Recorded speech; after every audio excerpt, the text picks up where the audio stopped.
The human warship was too powerful. They banned it from the stars. The UES Thunderchild drifted silently through the void, its midnight black hull absorbing starlight rather than reflecting it. Inside the bridge, Captain Jane Morgan stood with her hands clasped behind her back, watching the forward view screen as a collection of alien vessels approached. This was humanity's first official contact with the Galactic Concordat, and the weight of the moment pressed down on her shoulders. "They're hailing us again, Captain," said Communications Officer Olivia Reyes. Her fingers hovered over her console, dark eyes focused on the incoming signal patterns. "Put them through," Jane ordered, straightening her Navy uniform. She had practiced this moment countless times during the 6-month journey from Earth. The view screen flickered, revealing a slender, blue-skinned alien with large, almond-shaped eyes. The translator embedded in Jane's ear converted the musical clicks and whistles into English. "Greetings, Captain Morgan of Earth," the alien said. "I am Ambassador Zal of the Zeltari Confederation. Welcome to Concordat Space. We are pleased that your species has finally achieved sufficient technological advancement to join our galactic community." Jane nodded politely. "Thank you for the welcome, Ambassador. We're eager to establish peaceful relations with the Concordat." Lieutenant Daniel Howard shifted uncomfortably at the weapons console. Something about the overly friendly tone of the Zeltari bothered him. He caught Jane's eye and gave a subtle headshake. After serving together for 7 years, she understood his concerns. Without words, "We have prepared docking arrangements at our diplomatic station," Ambassador Zal continued. "Our sensors indicate your vessel is quite impressive for a first contact species. The Thunderchild is our newest exploration vessel," Jane replied carefully, following her orders to reveal little about the ship's true capabilities. Earth. Command had been clear. The experimental fusion cascade engines and adaptive shield technology were classified at the highest level. Alec Freeman, the ship's chief engineer, snorted quietly at her description. The Thunderchild was no mere exploration vessel. It represented the pinnacle of human military technology, a prototype designed to protect Earth if first contact went badly. The ship carried enough firepower to level a small continent, though that information was buried under layers of security protocols. "We look forward to learning about your civilization," Jane added diplomatically. "Of course," said Ambassador Zal with a smile that didn't quite reach his eyes. "Please follow our escort vessels to the docking station." As the transmission ended, Jane turned to her bridge crew. "Opinions?" Security Chief Sofia Martinez spoke first. "They're scanning us heavily, Captain. Much more intensively than would be normal for diplomatic protocols." "I don't like it," Daniel added, running a hand through his short brown hair. "Their escort formation could quickly become a firing solution." Jane nodded thoughtfully. "We expected some caution. We're unknown to them. Olivia, any unusual communications between their vessels?" "Nothing obvious, but there's a lot of encrypted traffic," Olivia replied, her fingers dancing across her console. "Wait, I'm picking up new signals, different frequencies, different ships." The bridge alarm suddenly blared to life. Sophia's eyes widened as her security console lit up with warnings. "Multiple vessels approaching at high speed." "Not Zeltari signatures," she shouted over the alarm. "Weapons hot." The view screen shifted to show a swarm of angular crimson vessels, cutting through space toward both the human ship and the Zeltari escorts. Their hulls resembled segmented insect carapaces, glinting menacingly in the starlight. "Concordat vessels are taking defensive positions," Daniel reported. "The new arrivals are firing." Jane dropped into her command chair. "Red alert. Shields up. Identify those ships." Olivia worked frantically at her station. "The Zeltari communications indicate they're Vespid vessels, apparently a hostile species within the Concordat. They're sending out general threats against peaceful cooperation with new species." A brilliant beam of energy lanced out from the lead Vespid ship, slicing through one of the Zeltari escorts. The diplomatic vessel erupted in a silent explosion, debris scattering across space. "They're targeting us now," Daniel warned, his voice steady despite the danger. "Impact in 5 seconds." Jane made her decision instantly. "Evasive maneuvers. Return fire. Conventional weapons only. The Thunderchild moved with surprising agility for its size, rolling smoothly to avoid the incoming attack. Daniel fired the forward railguns, sending hypersonic projectiles toward the nearest Vespid ship. The shots impacted against some kind of energy barrier, causing it to flare brightly but not penetrate. Their shields are absorbing our kinetic weapons, Daniel reported grimly. 3 more Zeltari vessels exploded as the Vespid attack intensified. The bridge shook as a glancing hit struck the Thunderchild's shields. Shields holding at 89%, Alec called from the engineering station. But those weren't their heavy weapons, Captain. Ambassador Zal's panicked face appeared on a secondary screen. Captain Morgan, the Vespid will destroy us all. Their weapons are prohibited under Concordat law, but they don't care. Please, if your vessel has defensive capabilities, now is the time. Jane exchanged looks with her senior officers. Their orders were to protect the ship and represent Earth honorably, but revealing their true capabilities would change the balance of this first contact. Another hit rocked the ship. Shields at 70%, Alec warned. The Vespid are powering up something bigger, Sophia added urgently. Energy readings are off the charts. Jane straightened in her chair. Protect our ship, Lieutenant Howard. Authorization Morgan 7 Delta. Fusion Cascade weapons online. Daniel's fingers flew across his console, inputting the complex authorization codes.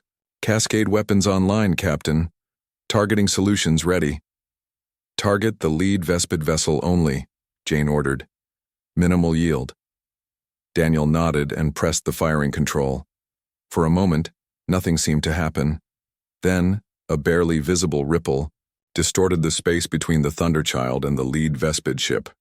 When the ripple reached the alien vessel, it simply came apart.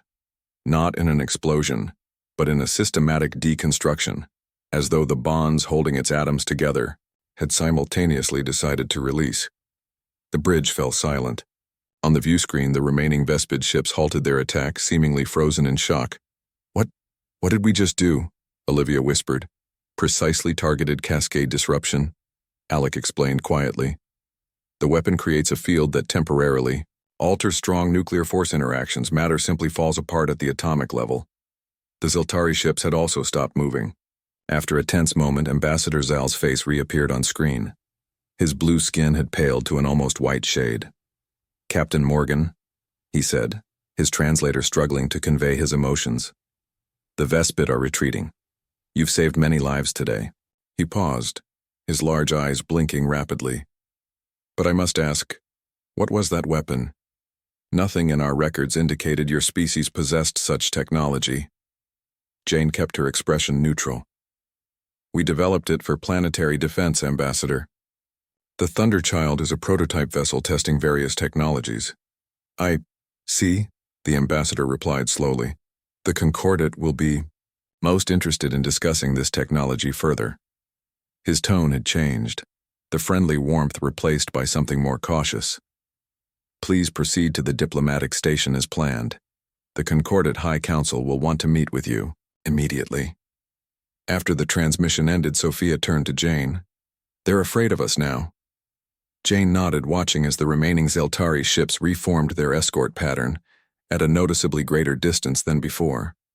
Maybe that's not entirely bad, she said quietly.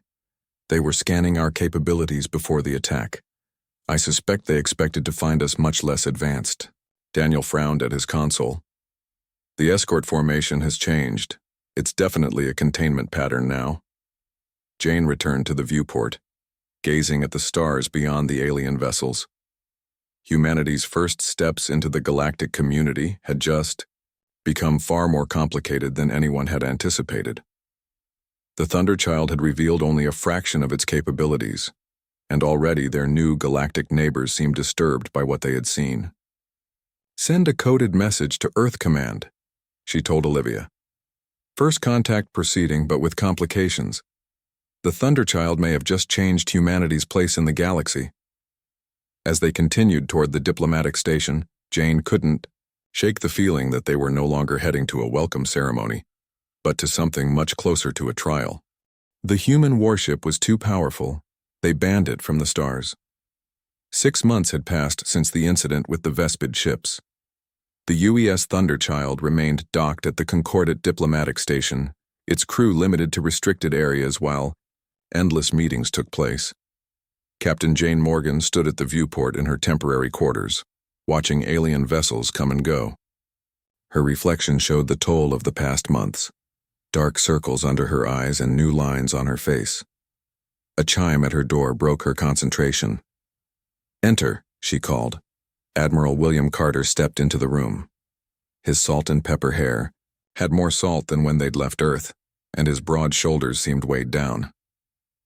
"The summons finally arrived," he said without preamble.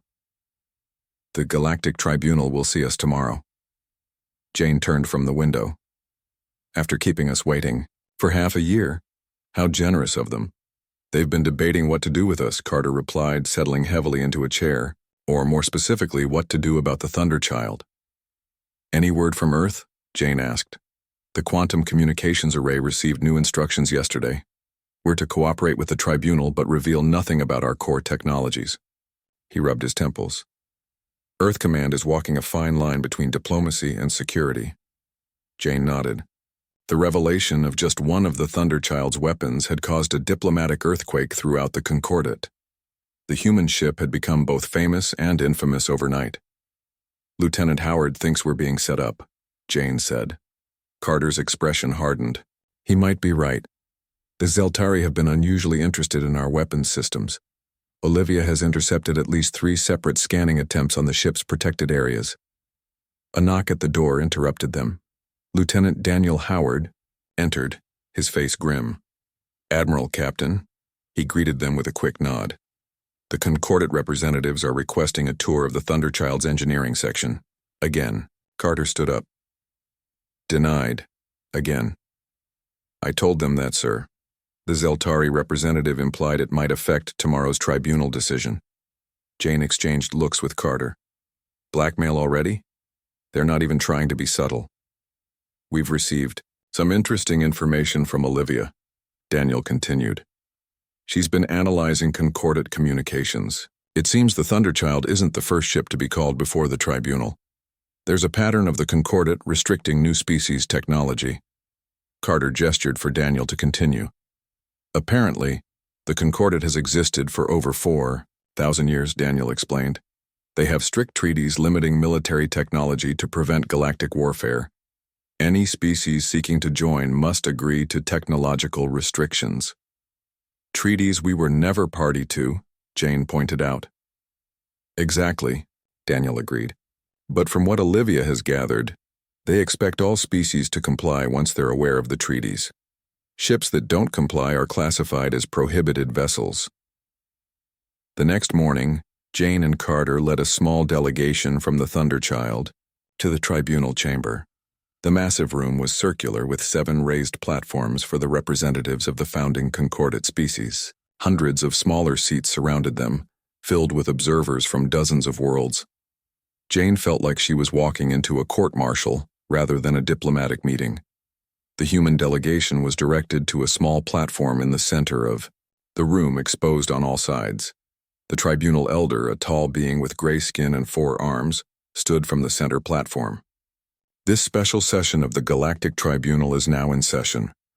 We address the matter of Earth vessel UES Thunderchild and its violation of Concordat Weapons Treaty, Section 731. Carter stepped forward. "Elder, with respect, Earth has no knowledge of these treaties and has signed no agreements with the Concordat. We came in peace and only defended ourselves when attacked." Murmurs spread through the chamber. The elder raised a hand for silence. "Ignorance of galactic law does not exempt new species," the elder stated flatly. "The weapons treaty exists to prevent the horrors of the last galactic war. No exceptions can be permitted." Jane noticed Ambassador Zal of the Zeltari watching them with particular interest from his platform. His large eyes never seemed to blink.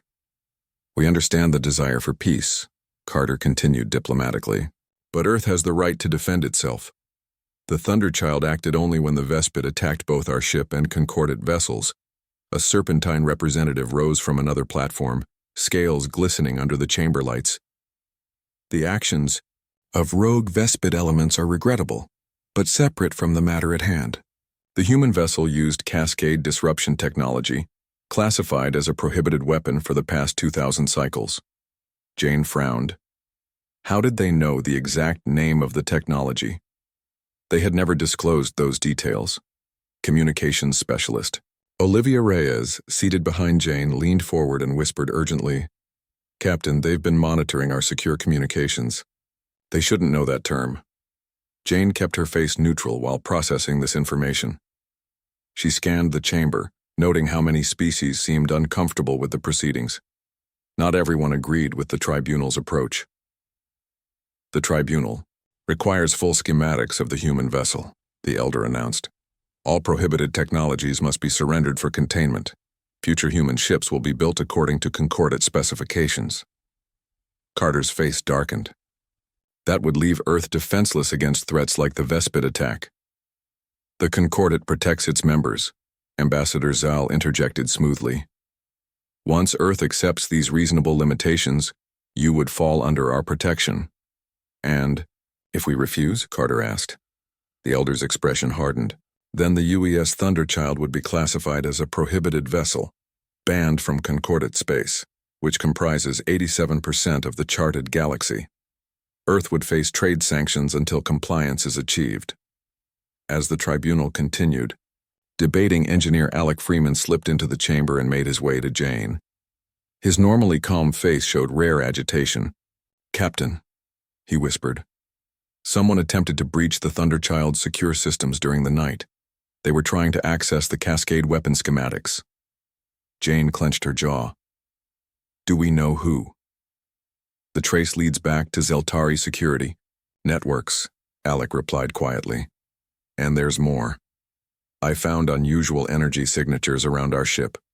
They've been scanning us constantly, using technology that seems far more advanced than what they've shown us." Security Chief Sofia Martinez, who had been silently observing the tribunal, leaned in. "I've been watching the other species' reactions. Many seem afraid, not of us, but of speaking against the tribunal's decision." Jane took in this information, studying the chamber with new eyes. The 7 founding species dominated the proceedings, while dozens of other representatives sat in silence. Some appeared frustrated, others resigned. "Admiral," Jane said quietly to Carter, "I don't think this is about safety protocols. This is about keeping newer species technologically dependent on the founding members." Carter nodded slightly, his military experience helping him see the political reality. "A controlled galaxy with them at the top." The elder's voice cut through their whispered conversation. "The tribunal will recess for 1 planetary rotation. The human delegation will provide their answer regarding technology surrender when we reconvene." As they were escorted from the chamber, Jane noticed a small, furred representative trying to catch her eye. The alien quickly passed something to Olivia as they exited. A data crystal slipped discreetly into her hand. Back in their secured meeting room, Olivia activated the crystal. It projected a message in several languages, including English. "Not all agree with the tribunal. The concordate keeps many secrets. Search the historical archives about species containment protocols. You are not the first to be limited." Jane looked at her team: Carter, Daniel, Alec, Sophia, and Olivia. Each face showed determination, mixed with concern. "We need to learn more before tomorrow's session," Jane decided. "Olivia, see what you can find about these containment protocols. Sophia, I want a security team ready to return to the Thunderchild at a moment's notice. Something tells me we might need to leave." "In a hurry," Carter nodded grimly. "I'll continue the diplomatic approach but prepare contingency communications to Earth. They need to know what we're facing." As the others left to carry out their tasks, Jane turned to Daniel. "Lieutenant, begin Protocol Nightfall." Quietly. Daniel's eyes widened slightly. Protocol Nightfall was the Thunderchild's highest security measure, preparation for hostile territory. "Yes, Captain," he replied softly. "Let's hope we don't need it." The human warship was too powerful. They banned it from the star's night had fallen on Nexus Prime, the tribunal planet, casting long shadows through the temporary quarters assigned to the human delegation. Engineer Alec Freeman sat hunched over a portable terminal, his fingers flying across the holographic interface as he analyzed the data Olivia had gathered. Behind him, Captain Jane Morgan and Lieutenant Daniel Howard studied a projection showing the Thunderchild's current status. "The ship's secure systems are holding," Daniel reported, pointing to a series of green indicators. "Protocol Nightfall is active but running silent. All essential systems are locked down and the crew is on standby alert." Jane nodded. "And the Zeltari scans?" "Getting more aggressive by the hour," Alex said without looking up from his work. "They're using technology that shouldn't exist according to their own treaty restrictions." Olivia Reyes burst into the room, her normally neat appearance disheveled. She clutched a small data drive in her hand, eyes wide with excitement. "I found it," she announced breathlessly. "The archives were heavily protected, but that data crystal gave us access codes. The species containment protocols are real, and they've been using them for centuries." She inserted the drive into the main terminal, the holographic display filled with documents, charts, and images. "The Concordat has been doing this systematically," Olivia explained, organizing the files with quick gestures. "Every time they encounter a new spacefaring species, they stage carefully managed first contact scenarios. If the species shows significant technological potential, they find ways to limit it through safety regulations and treaties." Jane frowned as she scanned the files. "How many species?" 47 documented cases over the past 2,000 years, Olivia replied grimly. "Some accepted the limitations. Those that resisted faced sanctions or worse." Alec pointed to one file. "Look at this. The Meridian civilization developed quantum folding technology for their ships about 300 years ago. The Concordat declared it unstable and dangerous. Their fleet was decommissioned and their research facilities shut down." "What happened to them?" Daniel asked. Olivia pulled up another document. "They're now a minor member of the Concordat, dependent on the founding species for interstellar travel technology." Security Chief Sofia Martinez entered the room, moving with the silent grace that made her an excellent security officer. "We may have a problem. I've spotted Zeltari security forces taking positions around our quarters and near the Thunderchild's docking bay." Jane's expression hardened. "They're not waiting for our answer tomorrow." "There's more," Sophia continued. "I made contact with some of the minor Concordat species. Many of them are watching our situation closely. Apparently no new species has challenged the tribunal this directly in generations." Admiral Carter joined them, his face grim. "I just received word from the tribunal secretariat. Our appearance has been moved up to first light, not the full day they promised us." "They're rushing the process," Jane concluded. "They don't want us to have time to gather more information." Olivia was still digging through the files. "Captain, look at this. Before the Concordat was formed, there was a devastating war between several advanced civilizations. Billions died when planet-killing weapons were deployed. That's the official reason for the technology restrictions." "A legitimate concern," Carter acknowledged. "Yes, but look at the actual treaty structure," Olivia continued, highlighting sections of text. "The founding members, including the Zeltari, are exempt from many of the restrictions they impose on newer species. They maintain their own advanced weapons under the guise of peacekeeping forces." Daniel's communications device beeped softly. He checked it and his expression darkened. "Message from the Thunderchild. Our systems detected multiple breaches attempts in the past hour. Something's trying to access the main computer core." Jane stood up, decision made. "We're not waiting for the tribunal, Sophia. Gather our people quietly.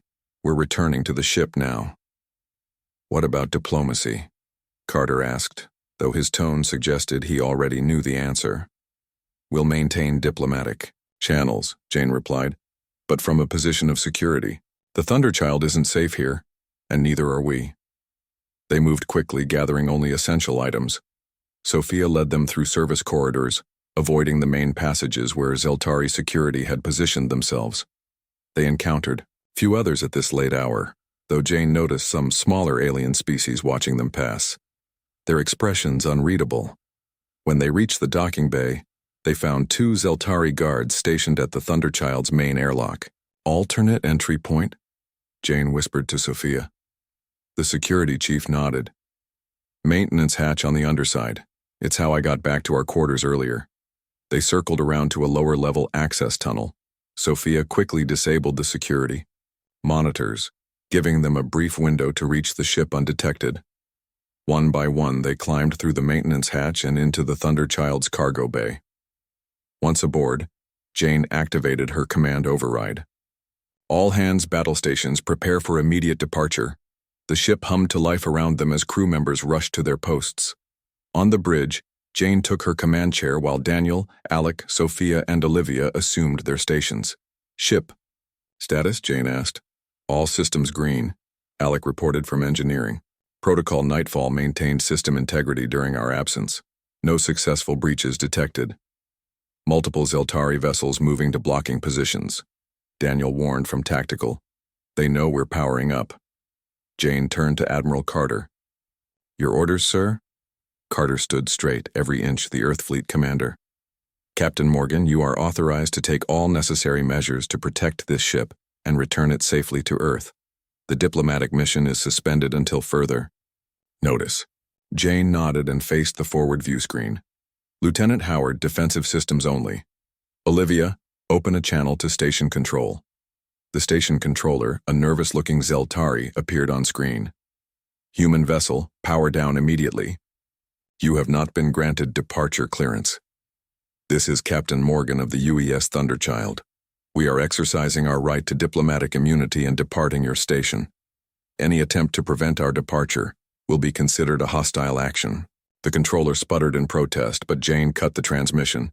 Docking clamps disengaged, Alec reported. We're free to maneuver.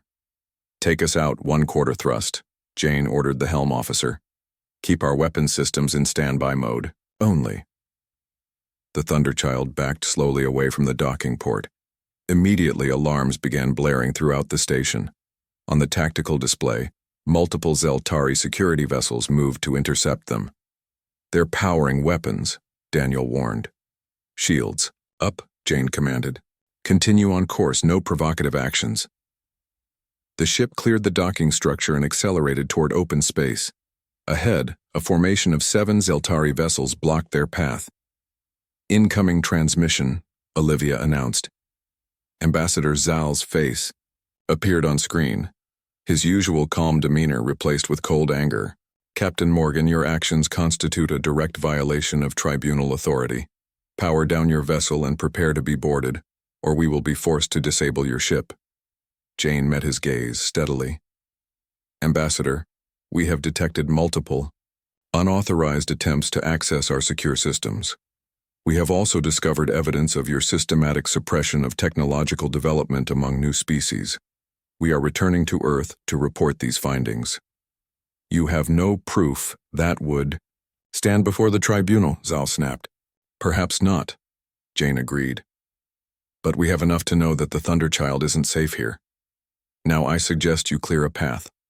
We have no desire for conflict, but we will defend ourselves if necessary. Zal's eyes narrowed. The Thunderchild goes nowhere. That ship is now classified as a prohibited vessel under concordant law. You are in violation of... Jane cut the transmission and turned to Daniel. Options? Their formation is tight, he replied, studying the tactical display. They're expecting us to either surrender or try to fight our way through. What about behind us? Jane asked. Daniel blinked in surprise. There's minimal coverage behind us. They assume we want to head toward open space, not back toward the planet. Jane smiled grimly. Helm, full reverse. Take us back toward the planet at maximum sublight speed. Alec, prepare the jump drive for immediate activation once we clear the station's gravity well. The Thunderchild surged backward, catching the Zeltari vessels off guard. Within moments, they were racing back toward Nexus Prime. Zeltari vessels. In pursuit, Sophia reported. They're scrambling to adjust their formation. The smaller ships are faster than we are, Daniel added. They'll overtake us before we can jump. Jane nodded. I know. Alec, I need a controlled power surge to the rear shields. Make it look like a cascade weapon powering up, but don't actually activate it. Alec grinned as he understood. Creating the signature now, Captain. The pursuing Zeltari vessels suddenly broke formation, scattering in all directions as their sensors detected what appeared to be the human weapon preparing to fire. "They've backed off," Daniel reported with a hint of satisfaction, giving us a wide berth. "Status of the jump drive?" Jane asked. "Ready in 30 seconds, Alec replied. "Course set for Earth." The human warship was too powerful. They banned it from the stars. The Thunderchild dropped out of jump space with a flash of blue light, the star field stabilizing around it. But this wasn't Earth. Captain Jane Morgan stared at the unfamiliar star pattern on the main view screen, her brow furrowed in concern. "Location check," she ordered, turning to Olivia at the communications console. Olivia worked quickly, comparing star positions with the ship's database. "We're in the Vega sector, Captain. Approximately 12 light years from our intended exit point." "What happened?" Jane asked, looking to Alec at the engineering station. The engineer ran his hands through his disheveled hair. "Jump coordinates were correct, but something interfered with our jump field. I've never seen anything like it. It's as if something reached out and pulled us off course." Admiral Carter moved to Jane's side. "Could the Concordat have technology that can disrupt jump space?" "If they do, it's not something they've shared with newer species," Jane replied grimly. "Alec, how long until we can jump again?" "Drive needs at least 6 hours to recalibrate after that disruption," he answered, checking his readouts. "And even then, I'm not sure we can avoid whatever caught us the first time." Daniel spoke up from tactical. "Captain, I'm detecting multiple ships approaching our position. Configuration unknown, not in our database." Jane straightened in her chair. "Defensive posture. Shields up, but weapons on standby only. Let's not appear hostile if we can avoid it." The approaching vessels were unlike any they had seen before. Sleek, almost organic-looking craft that moved with unusual grace. 7 of them formed a loose semicircle around the Thunderchild, keeping a respectful distance. "We're receiving a transmission," Olivia announced, her fingers dancing across her console. "Audio only, translating now." A melodic voice filled the bridge, the universal translator struggling to keep pace with its unusual cadence. "Human vessel, you have escaped the Concordat net. Well done. We have been waiting for someone to do that for a very long time." Jane exchanged surprised glances with Carter before responding. "This is Captain Jane Morgan of the Earthship Thunderchild. Who am I speaking with?" "I am Guide Solara of the Free Alliance," the voice replied. "Like you, we have refused to surrender our technological independence to the Concordat. We detected your jump and helped divert you here before the Concordat could track your exit point." Jane raised an eyebrow. "You pulled us off course deliberately?"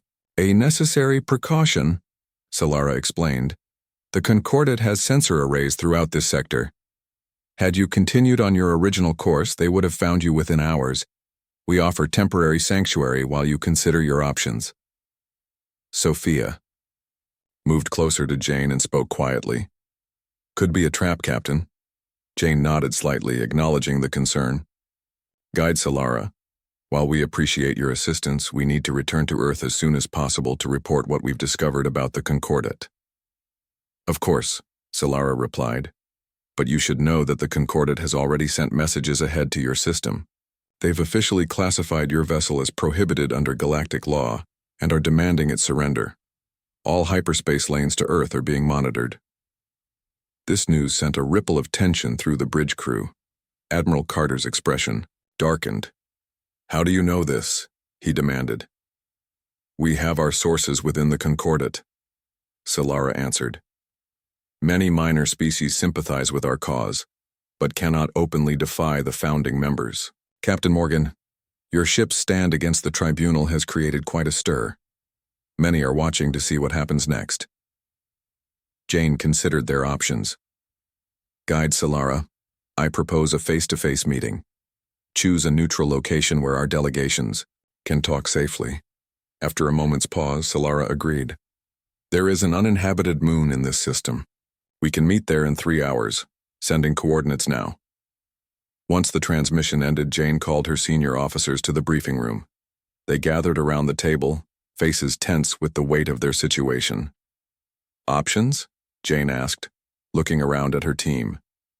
Admiral Carter spoke first. If the Concordat has reached out to Earth, our government will be facing significant diplomatic pressure. They won't know what we've discovered about the species containment protocols. We need to get that information home, Daniel said firmly. But if all hyperspace lanes are being watched, Alec leaned forward. There might be another way. The theoretical models for our jump drive suggest the possibility of creating new hyperspace routes, ones the Concordat wouldn't know to monitor. It's never been tested, but the math is sound. How long would it take to calculate a new route, Jane asked. At least 3 days of continuous computation, Alec replied. And even then, the margin for error would be significant. Sophia crossed her arms. We should learn more about this free alliance before we trust them. They pulled us off course without permission. What else might they do? Olivia had been quietly reviewing the data from her terminal. Captain, I've been analyzing the communication patterns of the alien fleet. They're using a completely different technology base than the Concordat ships. It's like they developed along an entirely separate technological path. Jane nodded thoughtfully. That makes sense if they rejected Concordat restrictions. Let's proceed with the meeting, but cautiously. Sophia, prepare a security team. Daniel, keep the Thunderchild at combat readiness while we're away. 3 hours. Later, Jane led a small delegation to the surface of the barren moon. The shuttle landed near a collection of temporary structures that had been erected on the dusty surface. Sophia kept her hand near her sidearm as they disembarked, scanning the area for threats. Guide Solara waited for them outside the largest structure. She was tall and slender, with pale lavender skin and 4 arms. Her large eyes shimmered with an inner light that seemed to change color with her movements.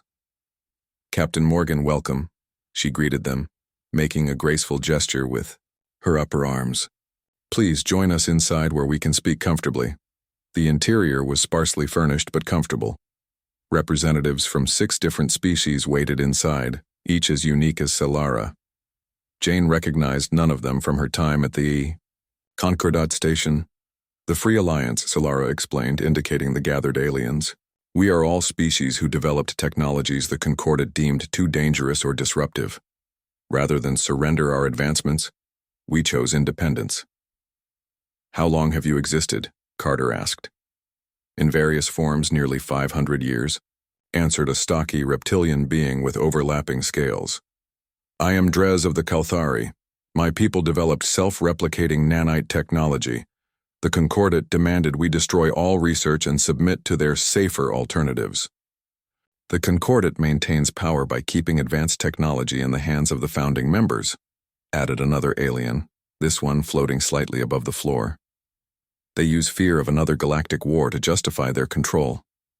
Jane studied each of them carefully. What exactly do you want from us? Solara stepped forward. Your ship, Captain Morgan. The Thunderchild represents a critical turning point, a new species with technology that challenges Concordat supremacy. Others are watching to see if you submit or resist.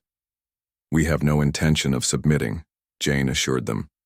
But our priority is returning to Earth. And after that, pressed Drez. Will Earth join the Concordat on their terms? Accept their limitations for the sake of diplomatic relations? Jane and Carter exchanged glances.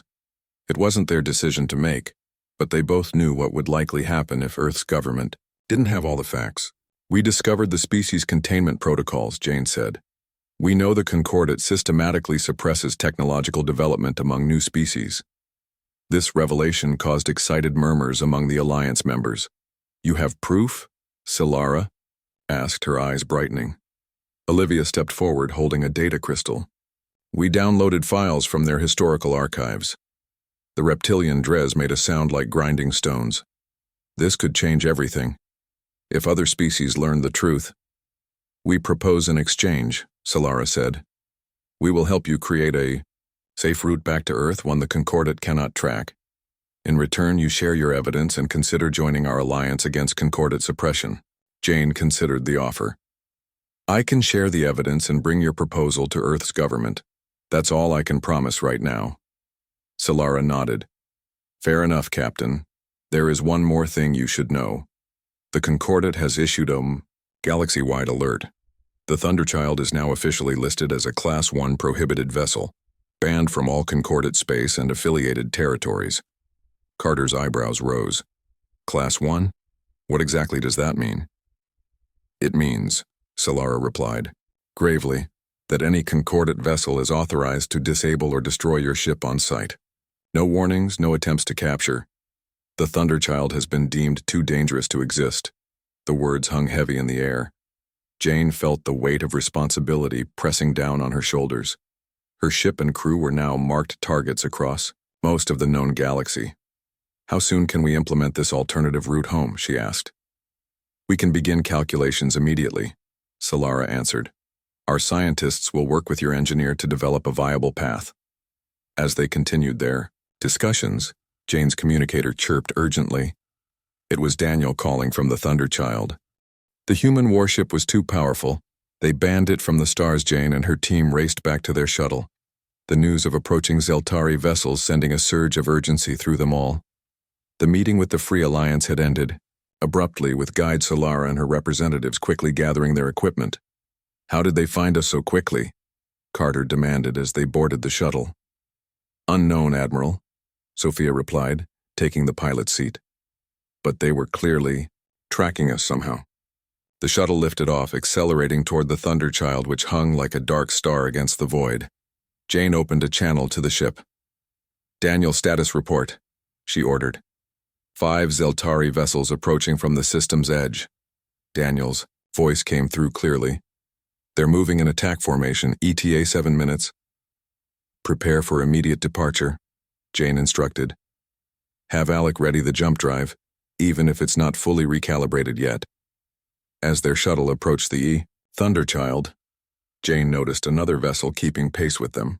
It was one of the Free Alliance ships, sleek and organic in design. Guide Solara's voice came through on their comm system. Captain Morgan, we're sending you jump calculations for a temporary safe haven. Your engineer won't have time to calculate a path to Earth, but this will get you away from the Zeltari. The data streamed into their shuttle's computer. Sophia glanced at it and nodded to Jane. Coordinates look legitimate. It's a path to a system at the edge of concordate space. Jane acknowledged Solara's assistance. Thank you, Guide. What about your ships? We'll scatter and draw them off, Solara replied. We've had practice evading concordate patrols. Take the data we've shared about the hidden routes. When you reach safety, your engineer will have time to calculate a proper path home. The shuttle docked with the Thunderchild, and Jane and her team rushed to the bridge. On the main view screen, the approaching Zeltari vessels were now visible, their weapon systems glowing with building energy. Jump coordinates received and inputted, Alec reported from engineering. Drive is at 87% efficiency, not ideal, but it should work. The Zeltari are hailing us, Olivia announced. Jane nodded. On screen, Ambassador Zal's face appeared, his expression cold and determined. Captain Morgan, your vessel has been declared prohibited by unanimous vote of the tribunal. Power down. Your systems and prepare to be boarded. This is your only warning. Jane met his gaze steadily. Ambassador, we've discovered your species containment protocols. We know what the Concordate has been doing to suppress technological development. We're taking this information back to Earth. Zal's composure cracked slightly. You have accessed restricted archives? That alone is grounds for immediate action. Your primitive species is not ready for the responsibility of advanced technology. That's not your decision to make, Jane replied firmly. Earth will choose its own path. Then you leave us no choice, Zal said coldly. The Thunderchild will not be allowed to spread dangerous technologies or disruptive ideas. This is regrettable, Captain Morgan, but necessary for galactic stability. The transmission cut off abruptly. Daniel's tactical console flashed with warnings. They're powering weapons, he reported. All 5 ships. Shields at maximum, Jane ordered. Helm, evasive pattern Delta. Alec, how long until we can jump? 2 minutes to complete drive alignment, Alec answered, his fingers flying over his controls. The Zeltari ships opened fire simultaneously, energy beams lancing through space toward the Thunderchild. The human vessel shuddered as the blasts impacted against its shields. Shields holding at 80%, Sophia reported. but they're already recalibrating their weapons to match our shield frequency. Jane gripped the arms of her command chair. Return fire. Defensive pattern only. Target their weapon systems. Daniel activated the Thunder Child's conventional weapons, sending precision strikes toward the Zeltari vessels. Two of the alien ships broke formation to avoid the human counterattack. "Captain," Olivia called from communications, "I'm picking up transmissions between the Zeltari and other concordant vessels. They're broadcasting our location. More ships are on the way." Jane turned to Alec. "We need that jump now, engineer." 30. "More seconds," he replied, sweat beading on his forehead as he pushed the drive systems to their limits. Another barrage hit the Thunder Child, more powerful than the first. The bridge lights flickered momentarily. "Shields at 65%, Sophia warned. "They're coordinating their attacks more effectively now." Jane made a quick decision. "Daniel, target their lead vessel with a low-yield cascade disruption. Just enough to disable, not destroy." Daniel looked up in surprise. "Captain, using that weapon will confirm everything they've accused us of." "They've already condemned us," Jane replied grimly. "We need to buy time to escape." Daniel nodded and entered the commands. A barely visible ripple distorted space between the Thunder Child and the lead Zeltari ship. When it reached the alien vessel, the ship's weapons and propulsion systems simply stopped functioning, leaving it drifting helplessly. The other Zeltari ships immediately pulled back, clearly alarmed by the demonstration of human technology. "Jump drive ready," Alec announced triumphantly. "Get us out of here," Jane ordered. Space folded around the Thunder Child as the jump drive activated. The stars blurred and stretched, and then they were gone, leaving the Zeltari vessels behind.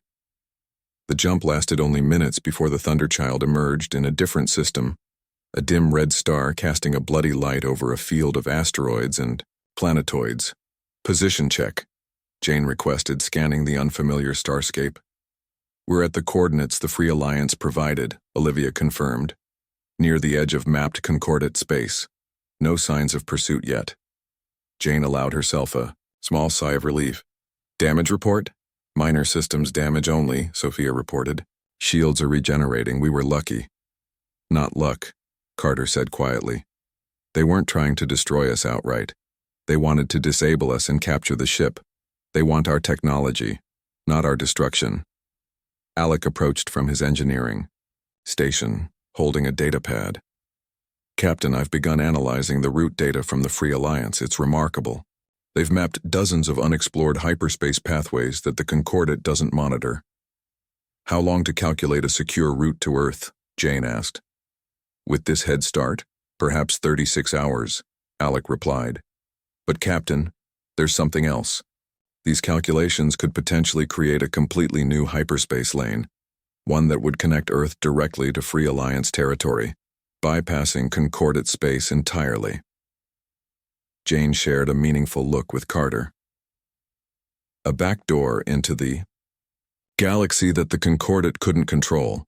"Exactly," Alec nodded enthusiastically. "It would take longer to calculate, maybe 4 or 5 days, but it could change everything for Earth." Over the next several days, as the Thunder Child remained hidden in the asteroid field, Alec worked tirelessly on the jump calculations. The rest of the crew repaired minor damage and prepared for their return journey. On the 5th day, Jane gathered her senior officers in the briefing room. Alec proudly displayed a holographic map showing a glowing path through space. "It's done," he announced. "A direct route to Earth that bypasses all known Concordate monitoring stations. They'll never see us coming or going." "And the other project?" Jane asked. Alec smiled and adjusted the hologram. A second path appeared, connecting Earth to several points in Free Alliance territory. "Also complete. Once we reach Earth, we can provide these coordinates to our government. It would give us a way to maintain contact with the Free Alliance without Concordate interference." Admiral Carter studied the routes carefully. "This could fundamentally alter the balance of power in the galaxy. Earth would have access to allies and resources independent of Concordate control." Jane turned to Olivia. "Have you compiled all the evidence we gathered about the species containment protocols?" "Yes, Captain," Olivia replied. Everything is documented and ready for presentation to Earth Command. The Concordate's systematic suppression of technology, their different standards for founding members versus new species, all of it. Jane nodded and looked around at her team. In a few hours we'll jump for Earth. What we've discovered will change humanity's place in the galaxy forever. The Concordate banned the Thunderchild from the stars because they feared what we represent, a species unwilling to accept artificial limitations on our potential. Daniel spoke up from his place at the table. What happens when we get home? The Concordate has already contacted Earth. They'll be demanding our ship. We'll present our evidence, Carter replied firmly. Earth deserves to know the truth before making any agreements with the Concordate. Sophia leaned forward. And if Earth chooses to join the Concordate anyway? For diplomatic or economic reasons? Jane met her gaze steadily. Then we'll have still done our duty. We provide the facts, Earth makes its choice, but I believe once they understand what's at stake, they'll choose independence. Hours later, the Thunderchild's jump drive hummed with power as Alec entered the final coordinates. Jane stood on the bridge, watching as her crew prepared for the journey home. Jump drive at full power, Alec reported. New hyperspace lane calculations. Locked in. Take us home, Jane ordered. The stars blurred as the Thunderchild leapt into hyperspace, carrying its prohibited technology and dangerous ideas back toward Earth. Behind them,